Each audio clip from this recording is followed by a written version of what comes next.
আমাকে এক টুকরা গোশত যদি কেউ এনে দিতে, বাবার জানাজাটা করতে পারতাম।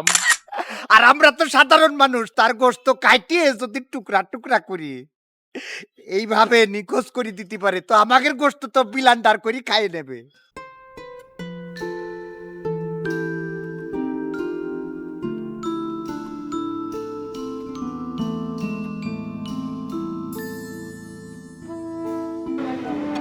এই ভাতিজা, এই দাঁড়া, একটু কথা আছে। আবার কি কথা, দেরি হয়ে যাচ্ছে না? তাড়াতাড়ি চলো। আরে বাবা, যাব না এ কথা তো বলি নাই, যাব। অসুস্থ যখন হয়েছি চিকিৎসা তো নিতেই হবে, কিন্তু আমার প্রশ্ন হলো আমরা যাচ্ছিটা কোথায়? কেন হাসপাতালে?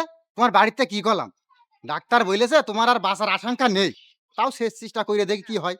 শেষ চেষ্টা তো করবি, কিন্তু সেই শেষ চেষ্টাটা কোথায় করবি এইটা তো একটা কথা।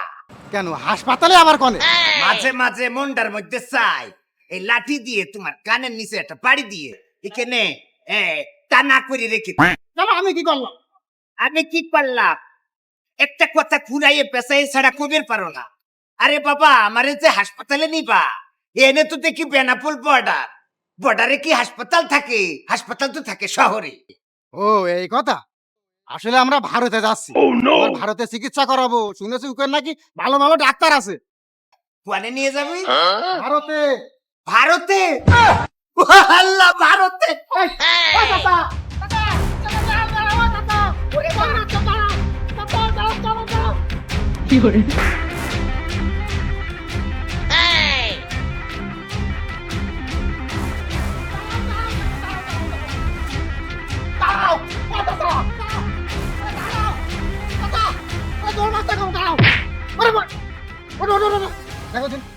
তুমি দৌড় মাছ কিসের জন্য? আমার আমারে তোরা আর এইভাবে মারিস না। তুমি এটা কোনো কাজ করলে? তুমি তোমার অসুস্থ বানায় ফেলাইছাও। এখন তো হাসপাতালে তোমার না, আমার ভর্তি করা লাগবে। তোর হাসপাতালে ভর্তি করা লাগলে আমি করব, কোনো অসুবিধা নাই। তোর হাসপাতালে ভর্তি করা দরকার, সেটা আমার দায়িত্ব। তবে সেটা ও পারে না, এই পারে হাসপাতালে ভর্তি করব। আচ্ছা সে যাক, এখন তুমি বলো এইভাবে দৌড় মিললে কেন? দৌড় মারবো না কেন সেইটা আমাকে বুঝাও। আমি দৌড় মারবো না কেন? এই তো তোকের কি আমার জানাজা দিয়ার কোনো শখ নাই? তো নেই? আছে। আছে তো। যদি থাকে তাহলে কোন বিশ্বাসে তোরা আমাকে ভারতে চিকিৎসা করাইতে নিয়ে যাচ্ছিস? কেন তা হয়েছে নাকি সেইটা বলো। কি হয়নি সেটা আমাকে বুঝাও। টেলিভিশনের সংবাদ তুমি দেখো না?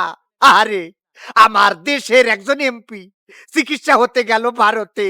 আচ্ছা, তার সাথে কি আচরণ না হয় আছে তুমি কি দেখো না? এই মানুষটাকে মাইরে কাটে টুকরা টুকরা করে কি যে করেছে, তার মায়ে এসে কাঁদতেছে।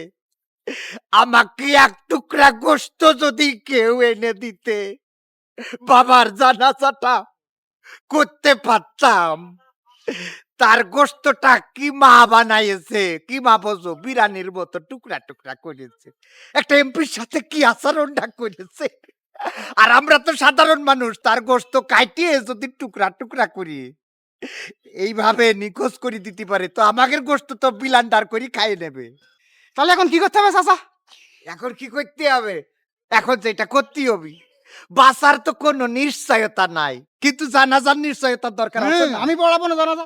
সুতরাং জানাজার নিশ্চয়তা যদি পাতি হয়, তাইলে তোমার ওই পারে আর চিকিৎসা নিতে যাওয়া হবি না, বুঝিছে? তাই দেশে চিকিৎসা হবে। চলো। 8 দিন হাসপাতালে।